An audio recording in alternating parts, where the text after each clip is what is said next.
वैचारिक निबंध स्त्री पुरुष समानता. थोड्याच दिवसांपूर्वीचा प्रसंग आहे. मी माझ्या मित्राच्या विशालच्या घरी गेलो होतो. तो काहीतरी काम करत होता म्हणून थोडा वेळ बसलो. घरातले सगळेजण स्वयंपाकघरातच होते. विशालची आई गॅसच्या चुलीवर काहीतरी शिजवत होती. त्याचे बाबा भाजी चिरत होते. त्याची ताई भांडी धुत होती. स्वतः विशाल कपाट साफ करत होता. सगळे अतिशय आनंदाने कामे करत होते. कोणालाही कंटाळा आलेला दिसत नव्हता. मला सुरुवातीला या दृश्याचे आश्चर्य वाटले. कोणत्याच घरात असे दृश्य सहसा दिसणार नाही. स्वयंपाकघरात पुरुष वावरतच नाही. त्यातही स्वयंपाक करायला शक्यच नाही. रांधणे, वाढणे, धुणी भांडी ही कामे सर्व घरांमध्ये स्त्रियाच करतात. पुरुष ही कामे करतच नाहीत. अशी कामे पुरुषांनी करणं कमीपणाचं मानलं जातं. या कामांना समाजात मान्यताही नाही.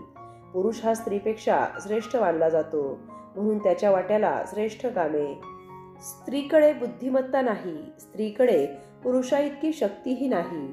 पुरुषाइतकी कौशल्याची कामे स्त्रीला करता येणंही शक्यच नाही.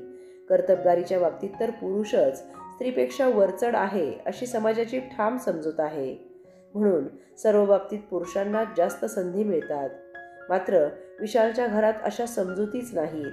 त्यामुळे बघा बरं, सगळेजण कसे आनंदात आहेत. कोणीही कोणापेक्षा श्रेष्ठ नाही आणि कनिष्ठही नाही. सगळीच कामे चांगली व श्रेष्ठ आणि ती कामे करणारी सगळीच माणसं श्रेष्ठ. ही खरी स्त्री पुरुष समानता. नाहीतर आपल्या समाजात स्त्रीवर केवढा अन्याय होतो. घरात शिक्षणाच्या बाबतीत मुलालाच प्राधान्य, मुलीच्या शिक्षणाकडे दुर्लक्ष.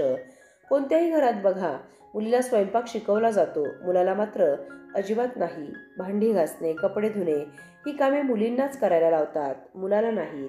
परीक्षा जवळ आली तर मुलाला अभ्यासापासून जराही दूर होऊ देत नाहीत.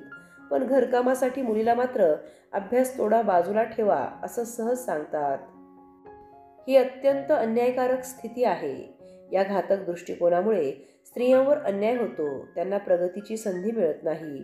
स्त्रिया मागेच राहतात. समाजात स्त्रियांची संख्या जवळजवळ निम्मी आहे. म्हणजे निम्मी लोकसंख्या मागासलेली असते.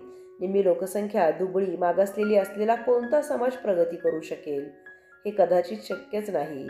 म्हणून आपण विशालच्या घराचा आदर्श समोर ठेवला पाहिजे. तरच आपला देश प्रगती करू शकेल.